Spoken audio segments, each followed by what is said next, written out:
अब प्रस्तुत छ रेडियो पत्र जीवन चरित्र। श्रोता आउनुहोस्, आजको यात्राको थालनी गरौँ। आजको यात्रामा तपाईँलाई अबको 40-45 मिनेटको समयसँग साहित्यिक यात्रामा हिँडाउनका लागि अनि तपाईँकै जिन्दगीका केही दुखाइहरूलाई मानसपटलबाट अलि पर गराउनका निमित्त भनेर आजको जीवन चरित्रमा हामीले लेखक सबिना सिन्धुज्यूले लेख्नु भएको कथालाई साभार गर्नेछौँ। उहाँले लेख्नु भएको कथा कसैको वास्तविक जीवनसँग मेल खान गएमा संयोग मात्र हुनेछ भनेर उहाँले लेख्नु भएको छ। उहाँले यो पनि लेख्नु भएको छ कि यो कथा काल्पनिक देशको काल्पनिक कथा मात्रै हो। यदि यो कथा कसैको वास्तविक जीवनसँग मेल खान गएमा संयोग मात्र हुनेछ भनेर लेख्नु भएको छ। अब भने ढिलो नगरिकन आजको जीवन चरित्र लेखक सबिना सिन्धुज्यूले लेख्नु भएको कथा बलात्कारीलाई मृत्युदण्डतर्फ आजको जीवन चरित्रलाई प्रस्तुत गर्छौं। प्रस्तुत छ लेखक सबिना सिन्धुज्यूको कथा बलात्कारीलाई मृत्युदण्ड। जीवन के हो बल्ल यति जिएपछि थाहा भयो।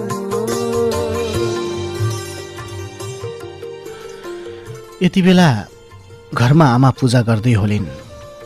उनले बालेको दियोको बत्ती जति तेल थपे पनि मधुरो बन्दै होला। यसै गरी पूजा गर्दा गर्दै कुनै दिन झ्याप्प निब्ला दियोको बत्ती अनि आमाको मन अत्तालिएला। तर्सिएलिन् आमा। मलाई सम्झेर बखते भन्दै चिच्याउलिन्। आमाको मन न हो, तर यसो हुन सक्दैन। यो मेरो भ्रम मात्र हो। आमालाई थाहा छ म विदेशी जेलमा छु। अभियोग पनि थाहा छ। तर मैले उनलाई फोनमा पटक पटक भनेको छु, म दोषी होइन आमा, म दोषी होइन। आमा विश्वस्त छिन्। म निर्दोष प्रमाणित भएर आफ्नै देश फर्किन्छु भनेर आमा विश्वस्त छिन्। यो मेरो देश नेपाल होइन। उनीहरू अरू अपराधीहरूलाई झैं मलाई पनि झिकाउँछन्। इजलासमा पटक पटक बहस गर्छन्। वकिल फाइल तेर्स्याउँछ र नबुझिने उसकै भाषामा लवज निकालेर चिच्याउँछ, औँला ठड्याउँछ मतिर र भन्छ बखत बहादुर। अरुवा के भट्यायो। तर मैले मेरो नाम बखत बहादुर बाहेक केही बुझिन। उसले बेला बेलामा नेपाल पनि भन्थ्यो। त्यसले सायद बखत बहादुर नेपालको हो भन्न खोजेको होला। उनीहरूको देशमा त म बिरानो थिएँ। मेरा पक्षमा बोलिदिने कोही थिएनन्। हो साँच्चै मेरो पक्षमा बोलिदिने कोही थिएनन्। टुटे फुटेको अङ्ग्रेजीमा म त निर्दोष छु भन्न खोजेकै हो। धेरै पढे लेखेको भए किन आउँथे र मजदुरी गर्न अर्काको देशमा। धेरै पढे लेखेको भए किन आउँथे र मजदुरी गर्न अर्काको देशमा।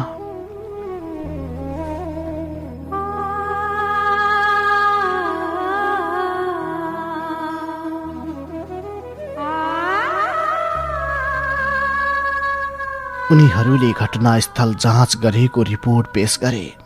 नजिकैको गमलामा भेटिएको कपालको सानो टुक्रा अनि नजिकै भेटिएको फिङ्गर प्रिन्ट मेरै थियो।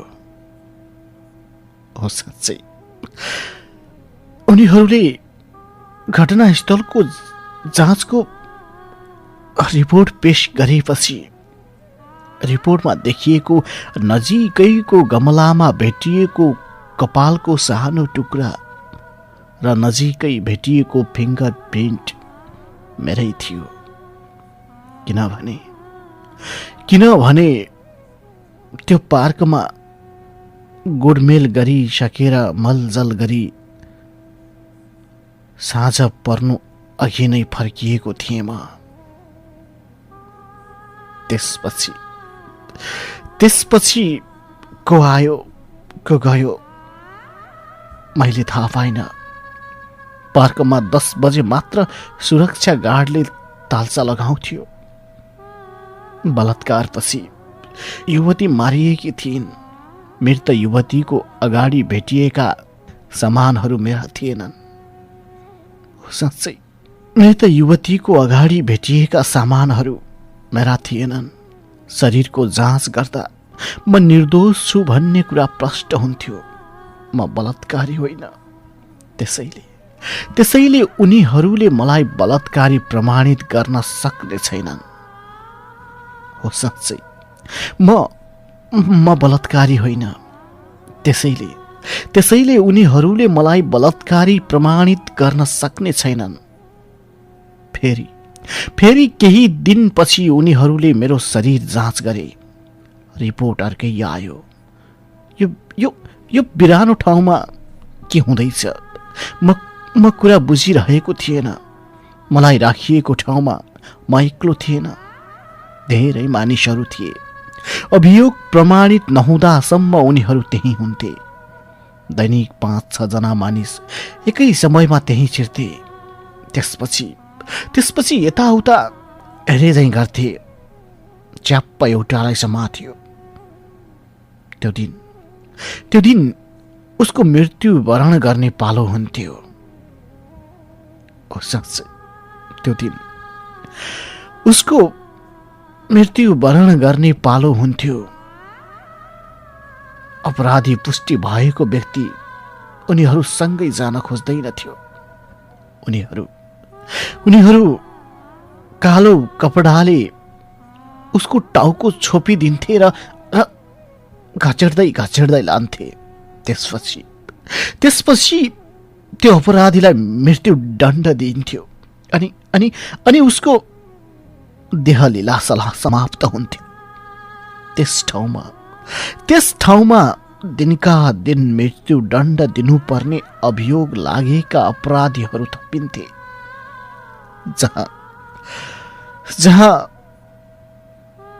जहाँ मलाई पनि राखिएको थियो। मलाई न त्यहाँको भाषा आउँछ न अलिकति जानेको भाषाले म उनीहरूसँग बहस नै गर्न सक्छु। म त निर्दोष भएर पनि त्यसरी बन्द कोठामा अपराधीहरूसँग कोचिएर बस्नु परेको देखेर आफैलाई आफ्नो जिन्दगीदेखि धिक्कार लागेर आउँथ्यो। र भाग्य लेख्ने भाविनीलाई बार बार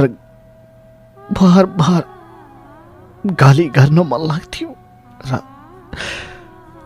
र भगवानलाई धेरै धेरै कुरा भन्न मन लाग्थ्यो। र त्यो भगवानको यो खेल विचित्रै लाग्थ्यो। सायद अब म घर जान पाउँदिन होला र म परदेश आउँदा लागेको त्यो ऋण पनि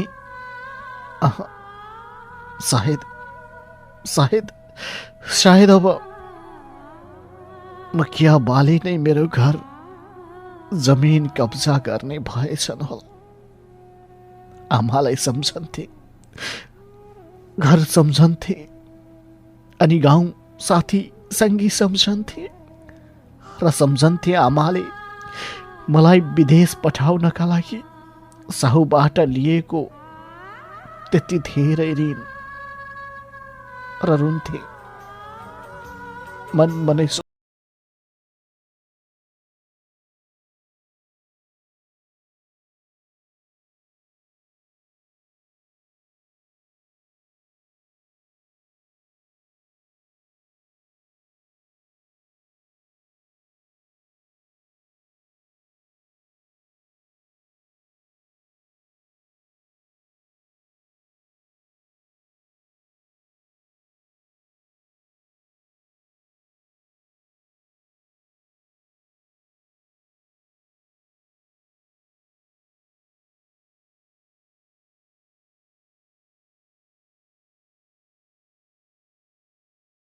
अपराधीहरूसँग उनीहरूलाई कोचिएको कोठामा कोस्दा म यस्तै सोच्थे।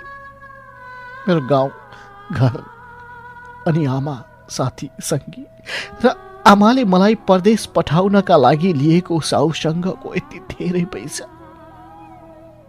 आमा, अबको दसैँ तिहारमा त म कसरी आउँछु होला र? अनि साउको पैसा? यस्तै सोच्थे र टुटी फुटिएको अङ्ग्रेजीमा म निर्दोष हुँ भन्न खोजिरहेको त म धेरै पटक खोजिरहन्थे। म कसरी भन्न सक्थे र? म अशिक्षित एक व्यक्ति कसरी भन्न सक्थे र? धेरै पढे लेखेको भए किन आउँथे र मजदुरी गर्न अर्काको देशमा? उनीहरूले घटनास्थल जाँच गरिसकेको रिपोर्ट पेश गरे। नजिकैको गमलामा भेटिएको कपालको सानो टुक्रा र नजिकै भेटिएको फिङ्गर प्रिन्ट मेरै थियो। यसपछि मलाई आफूलाई त विश्वास थियो यो नेपाल होइन, पक्कै पनि यहाँ न्याय हुन्छ। तर पनि मलाई अपराधीहरू कोचिएको बन्द कोठामा कोचिएको थियो, जहाँ अपराधी पुष्टि भएका व्यक्तिहरूलाई राखिएको थियो र उनीहरूलाई कालो कपडाले उसको टाउको छोपिएर घचेर्दै लान्थे। मलाई निकै डर लाग्थ्यो। त्यस ठाउँमा दिनका दिन मृत्यु दण्ड दिनुपर्ने अभियोग लागेका अपराधीहरू त्यही कोठामा बस्थे, जुन बन्द कोठामा मलाई पनि घचेटिएको थियो। बलात्कृत युवतीका आफन्त म प्रति निकै आक्रोशित थिए। उनीहरू मलाई नै बलात्कारी ठानिरहेका थिए। ब्लड मनीले समेत उनीहरू मान्नेवाला थिएनन्। उनीहरूको दृष्टिमा यो बखत बहादुर भन्ने नेपाली केटो नै बलात्कारी भइसकेको थियो। मेरो जिउँदो शरीरलाई चरम यातना दिएर मेरो शरीर अन्त्य भएको हेर्न चाहन्थे उनीहरू। हो साँच्चै मेरो जिउँदो शरीरलाई चरम यातना दिएर मेरो शरीरको अन्त्य भएको हेर्न चाहन्थे उनीहरू। उनीहरूको पीडा म बुझ्न सक्थे, तर एउटा निर्दोषको पीडा बुझिदिने को थियो र अर्काको देशमा वास्तविक अपराधी झैँ बनेर टाउको निहुराउनु बाहेक अर्को विकल्प थिएन मसँग। तर अफसोस, म जस्तै सोझा साझालाई दण्डित गरेर वास्तविक अपराधीले उन्मुक्ति पाउनेछ। तर अफसोस, म जस्तै सोझा साझालाई दण्डित गरेर वास्तविक अपराधीले मुक्ति पाउनेछ। कस्तो दुर्भाग्य! त्रुटि कहाँनिर भयो? कोबाट भयो? वा पैसाको चलखेल भयो? 5-6 जना मानिसहरू त्यसै गरी छिर्छन् र मलाई बायाँतिर घेरी च्याप्प समात्छन्, घिसार्दै लाग्नेछन्। त्यसपछि के हुनेछ? म माथि अनुमान लगाउँदा पनि शरीर सिरिङ्ग हुन्छ। मुटुको ढुकढुकी बढ्न थाल्छ, मन बेचैन हुन्छ। देवताको पालामा त छल कपट हुन्थ्यो। हामी त मान्छेको युगमा छौँ। एउटा सत्य प्रमाणित गर्नु थियो कि म बलात्कारी होइन, परिबन्धमा पारिएको पात्र हुँ म। साँच्चै एउटा सत्य प्रमाणित गर्नु थियो कि म बलात्कारी होइन, परिबन्धमा पारिएको पात्र हुँ।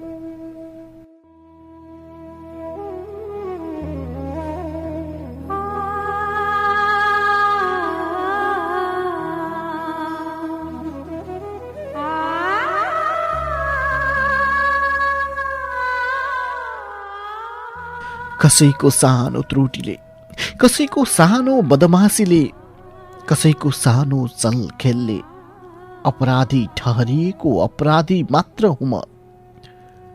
हो साँच्चै, कसैको सानो त्रुटिले अनि कसैको सानो बदमासीले र कसैको सानो चलखेलले अपराधी ठहरिएको अपराधी मात्र हुँ म। मृत्युदण्डपछि त्यो फाइल क्लोज हुनेछ। अपराधी दण्डित भएको सम्झी पीडितका आफन्तले सुखको सास फेर्नेछन्। एक दिन कलियुग समाप्त हुनेछ र फेरि सत्ययुग प्रारम्भ हुनेछ। मैले मृत्युवरण गरेको युगौँपछि फेरि त्यही घटना खोतलिनेछ।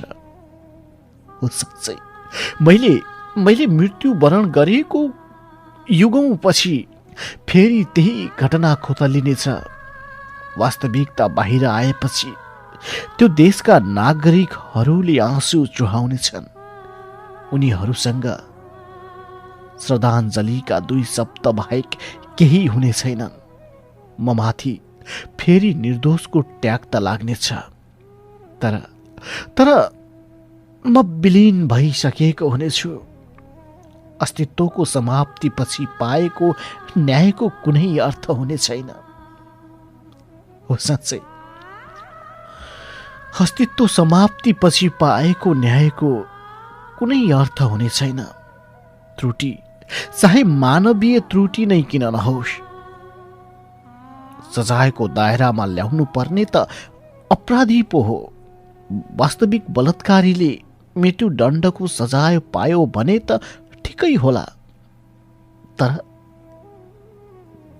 यस्तै घटना दोहोरियो भने मानिसको अमूल्य जीवन फिर्ता हुन सक्छ र?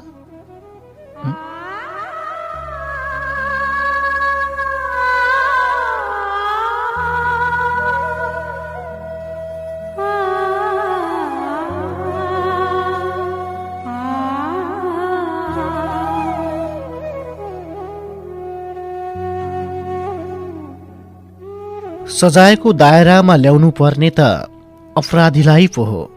वास्तविक बलात्कारीले मृत्युदण्डको सजाय पायो भने त ठिकै होला, तर यस्तै घटना दोहोरियो भने मानिसको अमूल्य जीवन फिर्ता हुन सक्ला र?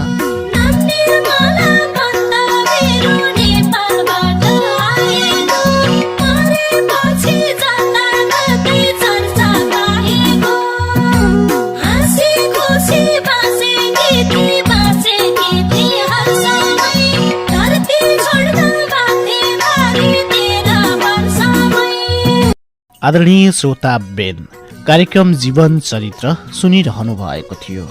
तपाईलाई आजको कथा कस्तो लाग्यो? अनि आजको कथाप्रति तपाईका कुनै सल्लाह सुझाव या प्रतिक्रिया भए हामीलाई लेखी पठाउन नबिर्सिनुहोला। जसको लागि तपाईका सुझाव सल्लाह र प्रतिक्रियासँगै लेखक सबिना सिन्धुज्यूले जस्तै तपाईले लेख्नु भएको कथालाई पनि तपाईँ पठाउन चाहनुहुन्छ भने तपाईको कथा आइपुग्ने ठेगाना कार्यक्रम जीवन चरित्र, प्रदेश नम्बर 7 को विकास प्रति समर्पित दिनेश FM 93.8 मेगाहर्ज, धनगढी 4, उत्तर बेहनी, कैलाली। अनि तपाईँ कर्मको सिलसिलामा धनगढीतर्फ आउनु भएको छ भने पनि धनगढी 4, उत्तर बेहनी, कैलाली अवस्थित दिनेश FM 93.8 मेगाहर्ज को कार्यालयमै आएर पनि तपाईँ आफ्नो पत्रलाई छोड्न सक्नुहुन्छ भन्दै तपाईँ इन्टरनेटको पहुँचमा भए radio.dinesfm93.8@gmail.com, त्यसै गरी मेरो पर्सनल जिमेल आइडी चन्द्रथापा CYAS100@gmail.com, यिनै मेल आइडीहरूमा पनि तपाईँ आफ्ना कथाहरूलाई लेखेर पठाउन सक्नुहुन्छ भन्दै आजलाई कार्यक्रम जीवन चरित्रको निर्धारित समय सकिसकेको कुरा जानकारी गराउँछौँ। श्रोता, यतिन्जेलसम्म रेडियो सुनि साथ दिनुहुने तपाईँ सम्पूर्ण श्रोतावृन्दहरूलाई धेरै धेरै धन्यवाद। र धन्यवाद धनगढीबाट दिनेश FM 93.8 मेगाहर्ज सुन्दै बसिरहनुभएका तपाईँ सम्पूर्ण श्रोतावृन्दहरूलाई पनि धेरै धेरै धन्यवाद। र धन्यवाद लम्की चुहा नगरपालिका 4 बलिया कैलाली अवस्थित रेडियो जनता FM 89.1 मेगाहर्ज सुन्दै बसिरहनुभएका तपाईँ सम्पूर्ण श्रोतावृन्दहरूलाई पनि धेरै धेरै धन्यवाद दिँदै तपाईँकै मनको साथी म चन्द्र थापा दोस्रो शनिबार पुनः तपाईँले लेखी पठाउनु भएको कथा जस्तै लाग्ने एउटा जीवन अनि जीवन जस्तै लाग्ने एउटा कथा लिएर आउने बाचासहित आजलाई कार्यक्रम जीवन चरित्रको यो श्रृङ्खलाबाट बिदाईका हातहरू हल्लाउँछु।